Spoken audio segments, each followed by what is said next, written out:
52 साल से नागपुर में तिरंगा झंडा नहीं फहराया गया। ये जो देशभक्ति के सर्टिफिकेट बांट रहे हैं ना, पंजाब का किसान अपनी बेटी की शादी भी किडनियां बेच बेच के कर रहा है। जो पूरे देश को रोटी खाना खिलाता था वो खुद भूखा सोने पर मजबूर है। यहाँ जनता की वजह से है। भगवान जी, अगर पब्लिक हमें वोट ना करती तुम भी यहाँ नहीं होते, फिर राज्यसभा में आना पड़ता है जेटली जी साहब की तरह। ये कोई सीरियल थोड़ी है, सास भी कभी बहू थी। ये हाउस है, यहाँ पे अपने तरीके से बोलना चाहिए। वोट मांगे गए डिजिटल इंडिया के नाम पर, वोट मांगे गए बुलेट ट्रेन के नाम पर, लेकिन डिबेट किस बात पे हो रही है? आप ये खा नहीं सकते, आप ये गा नहीं सकते।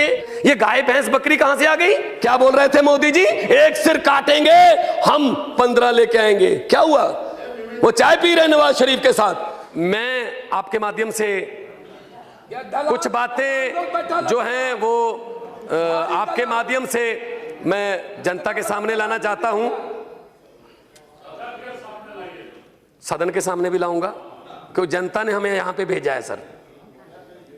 हम यहाँ जनता की वजह से हैं। भगवान जी, अगर पब्लिक हमें वोट ना करती तुम भी यहाँ नहीं होते, फिर राज्यसभा में आना पड़ता है जेटली जी साहब की तरह, जिनको जनता पसंद नहीं करती। हो क्या रहा है? वोट मांगे गए डिजिटल इंडिया के नाम पर, वोट मांगे गए बुलेट ट्रेन के नाम पर, लेकिन डिबेट किस बात पे हो रही है? आप ये खा नहीं सकते, आप ये गा नहीं सकते, आप ये पहन नहीं सकते। ये गाय भैंस बकरी कहां से आ गई? एक तरफ तो डिजिटल इंडिया की बातें कर रहे हैं, दूसरी तरफ से हमें मेन्यू भी बीजेपी के ऑफिस से मिलेगा। क्या खाना है? गुलाम अली का गाना सुनना है या नहीं सुनना है? ये नफरत की राजनीति आ गई है। नफरत की राजनीति कैसे आ गई है? यहाँ पे किसानों के लिए क्या किया? 1,14,000 करोड़ उद्योगपतियों का माफ कर दिया गया कि ये उद्योगपति हैं, ये पैसे नहीं दे सकते। किसानों के लिए क्या किया? मैं पंजाब से आता हूं। पंजाब में एक छत के नीचे 3-3, 4-4 विधवाएं रहती हैं। 2 बेटे मर गए जी, बाप मर गया, सुसाइड कर लिया। क्यों? फसल बर्बाद हो गई थी, कर्जा था। कितना कर्जा था? 80,000 रुपए। अरे किसानों के लिए तो कुछ सोचिए। स्वामीनाथन की रिपोर्ट कहां गई?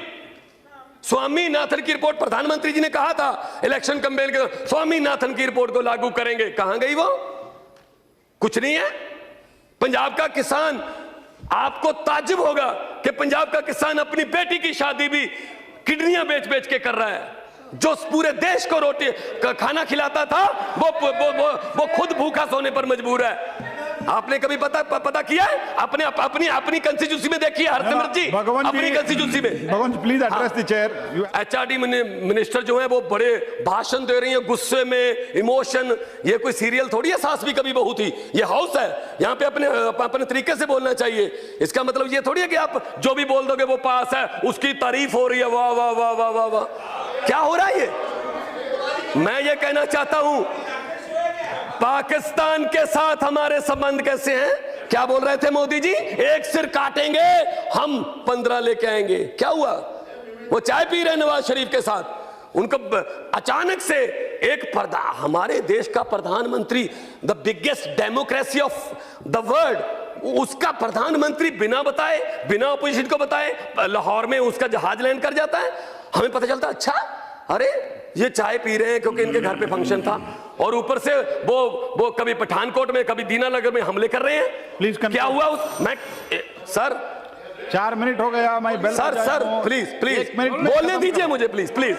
हाँ, और प्रधानमंत्री जी जाते हैं आरएसएस के एक फंक्शन में, वहां कहा जाता है कि ये बहुत ही सच्चे संघ सेवक हैं, और वही आरएसएस का दफ्तर है जिसमें 52 साल से नागपुर में तिरंगा झंडा नहीं फहराया गया। ये जो देशभक्ति के सर्टिफिकेट बांट रहे हैं ना, ये देशभक्ति के जो हमें अब देशभक्ति के सर्टिफिकेट बांट रहे हैं, इन्होंने तिरंगा नहीं फहराया था 52 साल तक। क्यों? मैं तो यही कहना चाहूंगा आखिर में नफरत की राजनीति फैलाने वालों से कि कौम को कबीलों में मत बांटिए, कौम को कबीलों में मत बांटिए, लंबे सफर को मीलों में मत बांटिए।